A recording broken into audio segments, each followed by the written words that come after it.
Hello, and thank you for joining us today. My name is Elizabeth Parks. I'm the president and CMO of Parks Associates.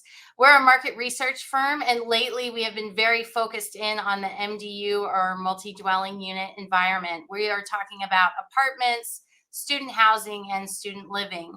We'll be hosting our inaugural Smart Spaces event in April and excited to bring the industry together to talk about the injection of technology in these building environments. So today I'm excited to be talking about some of the trends we're seeing, especially related to access and control. And I'd like to introduce Jim Conti, Vice President of Sales and Marketing from Nimbio.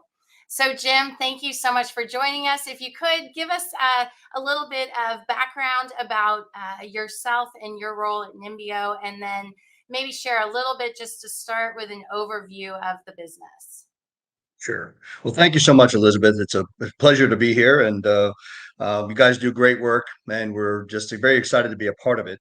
My background really comes from looking for and finding disruptive technologies, innovations that can come to market and be realized profitably.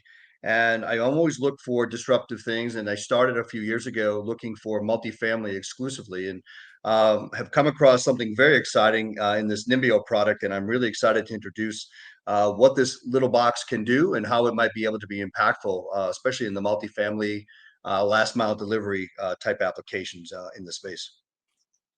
Well, that's great. And let's maybe just take a step back and talk about some of the things that are happening as it relates to access and control, just in general, when we're talking about this smart apartments and prop tech.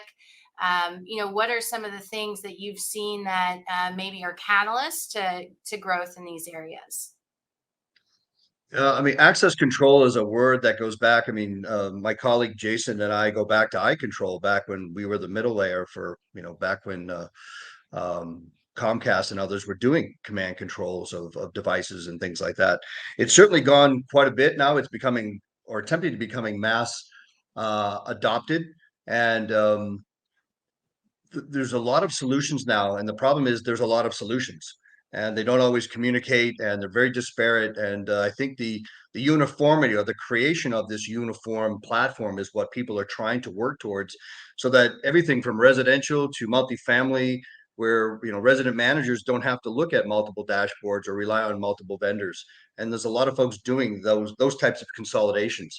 And I think when you start talking about Nimbio, we kind of can start the process of bringing some of those people together.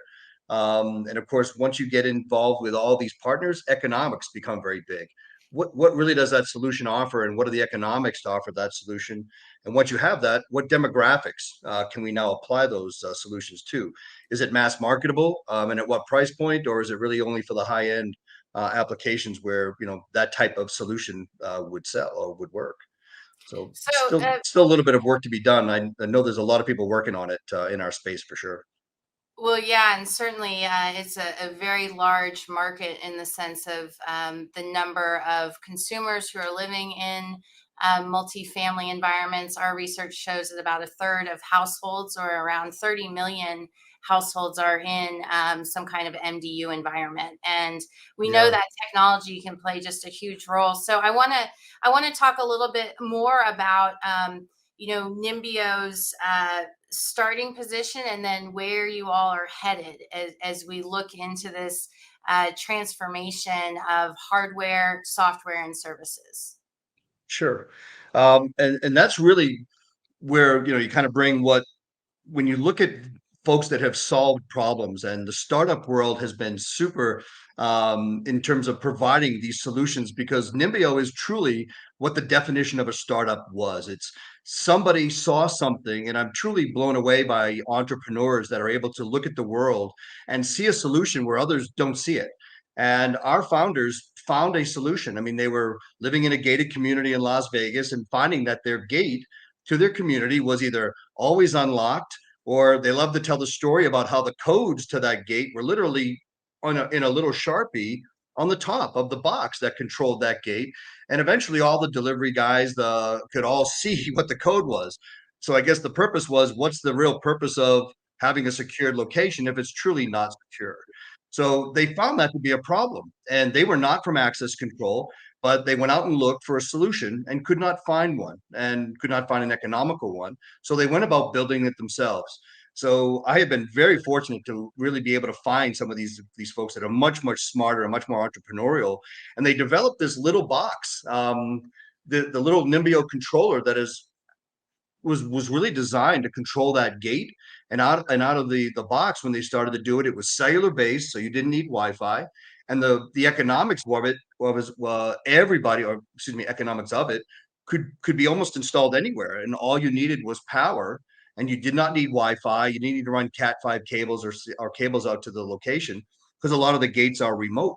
So if you look at that as the starting point, Nimbio came to market as a basic gate controller. And again, to solve something that didn't exist, and people did not have a solution for controlling just their gates.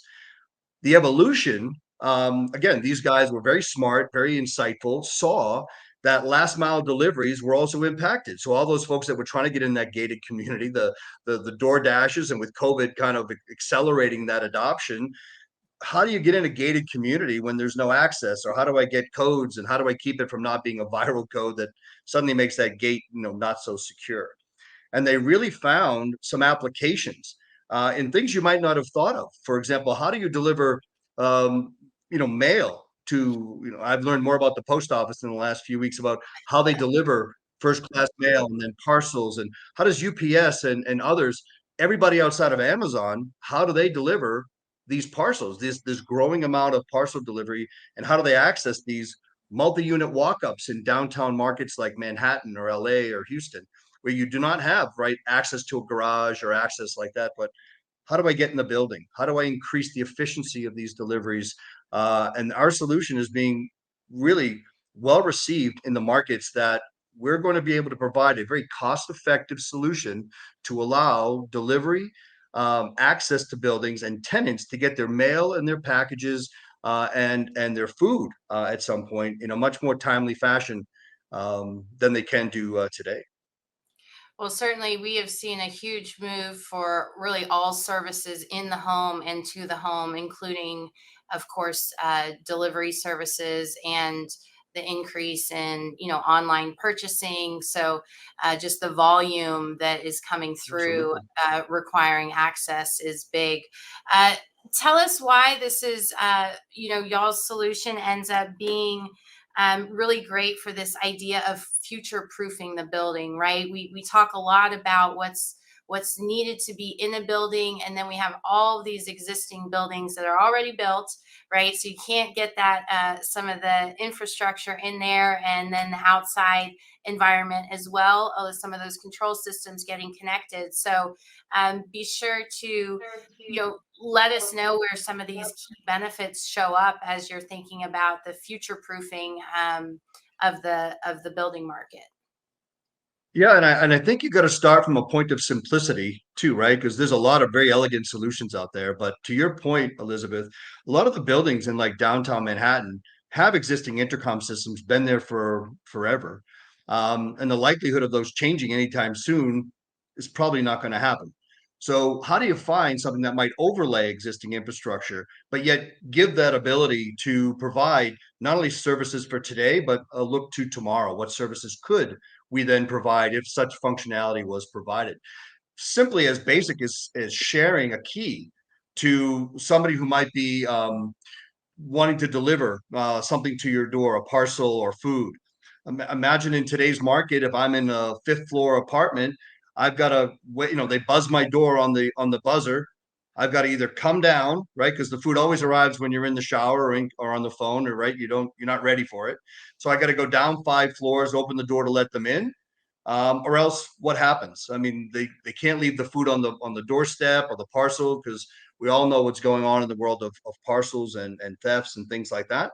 So the simplicity, just adding the ability to allow a tenant to provide access to a known delivery person to come in and deliver just their parcels or their food.